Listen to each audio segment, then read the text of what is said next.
Et nous revoilà, mesdames et messieurs, pour entamer notre tournée quotidienne dans la presse locale. Et on commence par Al-Youm Al-Seba qui titre « Le président Al-Sisi assiste à l'iftar des jeunes ». Le président Abdel Fattah Al-Sisi a assisté hier lundi à un iftar, le repas rompant le jeûne, avec les membres du programme de la formation des cadres. Le chef du gouvernement, Sherif Esmaïl, et un nombre de ministres ont assisté à cette rencontre.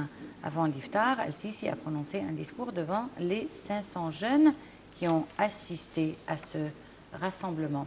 Dans son discours, le chef de l'État a félicité la jeunesse égyptienne à l'occasion du mois du Ramadan. Et nous passons à notre journal, El Parlameni. Nous lisons sur sa première page, le Premier ministre préside la réunion du groupe économique. Le Premier ministre Sherif Esmaïl s'est réuni hier, lundi, avec les ministres du groupe économique. Parmi ceux qui ont participé à cette réunion figurent les ministres de la planification, de l'approvisionnement, de l'agriculture, de la coopération internationale, du pétrole, de l'industrie et du commerce extérieur, des transports, de l'investissement ainsi que le gouverneur de Suez. Au cours de cette rencontre, plusieurs sujets ont été débattus, notamment l'approbation de la création d'une compagnie qui relève de l'autorité du métro pour superviser la mise en application des projets rémunérables.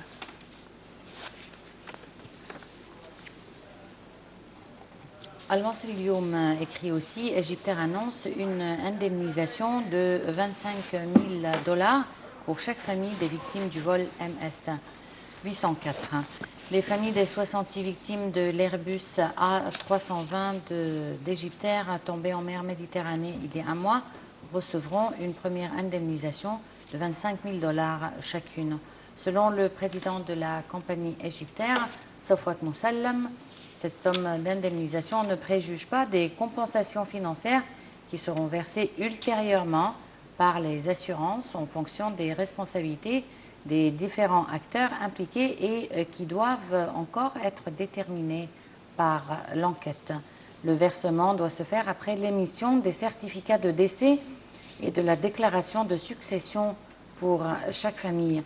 Le vol MS 804 d'Égyptaire, qui reliait Paris au Caire, s'est abîmé le 19 mai entre la Crète et la côte nord de l'Égypte, avec notamment 40 Égyptiens et 15 Français à bord, après avoir soudainement disparu des écrans radars. El Wafd écrit, le conseiller allemand de la sécurité nationale arrive au Caire pour discuter des relations bilatérales. Le conseiller allemand de la sécurité nationale, Christoph Hausen, s'entretient aujourd'hui, mardi, avec le Premier ministre Sameh Shoukry. Hausen est arrivé hier, lundi, au Caire de Munich pour une visite de 2 jours. Il est prévu que Hausen rencontre un nombre d'officiers de afin de discuter des derniers développements dans la région, notamment en Syrie, Libye et au Yémen, ainsi que des efforts déployés pour combattre le terrorisme. Cette visite doit également examiner les moyens de renforcer la coopération bilatérale et la coordination en ce qui concerne l'intérêt commun entre les deux pays.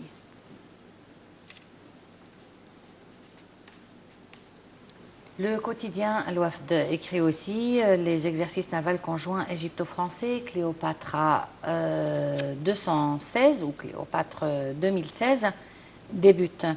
Les exercices navals conjoints égypto-français Cléopatra 2016 ont débuté hier lundi avec la participation des unités des forces de la navigation égyptienne comprenant le porte-hélicoptère Gamel Abdel Nasser et des pièces de la flotte française. Il s'agit d'un entraînement visant la préparation d'une offensive navale et qui fait partie des exercices qui couvrent, entre autres, l'échange des expertises afin d'améliorer le niveau d'efficacité combative sous différentes circonstances. Et nous passons au journal El Akhbar, le quotidien écrit sur ses pages. Le ministre du Pétrole rencontre son homologue jordanien. Le ministre du Pétrole et des Ressources minéraux, l'ingénieur Tariq Al-Molla, s'est entretenu hier lundi avec son homologue jordanien Ibrahim Seif, qui est arrivé au Caire à la tête d'une délégation ministérielle. Les aspects de la coopération bilatérale ont été examinés, notamment dans le domaine de l'énergie et du gaz naturel.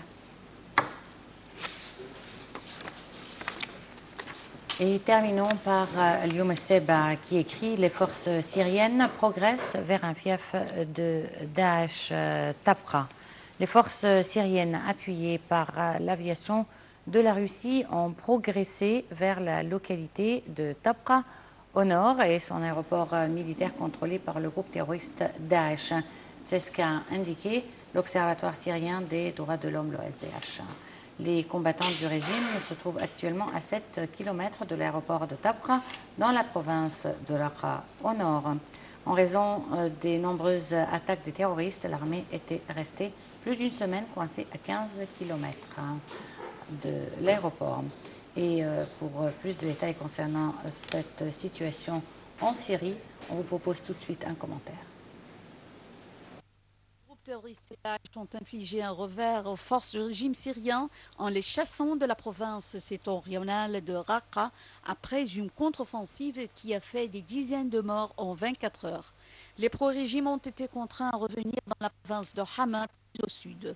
Les forces pro-régime, appuyées par l'aviation de leur allié russe, avaient lancé le 3 juin une offensive pour s'emparer de la ville clé de Tabqa dans la province de Raqqa, contrôlée par Daesh. C'était alors la première fois que le régime était dans la province depuis 2014. La cité de Tabqa est située à une cinquantaine de kilomètres à l'ouest de la ville de Raqqa, chef-lieu de la province du même nom et capitale de facto de Daesh en Syrie. Elle représente un point de transit clé sur les bords de l'Euphrate et sa reprise permettrait de couper par l'ouest la route d'approvisionnement des terroristes. Ceux-ci avaient opposé une forte résistance aux forces du régime et envoyé quelques 300 combattants de Raqqa à Tabqa pour défendre la ville qu'ils contrôlent depuis 2014. Plus de 40 membres des forces pro-régime ont été tués, de même que 21 terroristes dans la contre-offensive de Daesh. Dimanche, les pro-régimes s'étaient rapprochés à 7 km de l'aéroport de Tabqa tenu par les terroristes, mais il avait été ensuite forcé de reculer après de nombreuses attaques de Daesh avant d'être finalement chassé de la province. Dans la province voisine d'Alep plus à l'ouest, Daesh, également sur la défensive, a mené lundi une contre-offensive pour desserrer l'étau autour de son fief de Minbaj, assiégé par l'alliance arabo-kurde des forces démocratiques syriennes.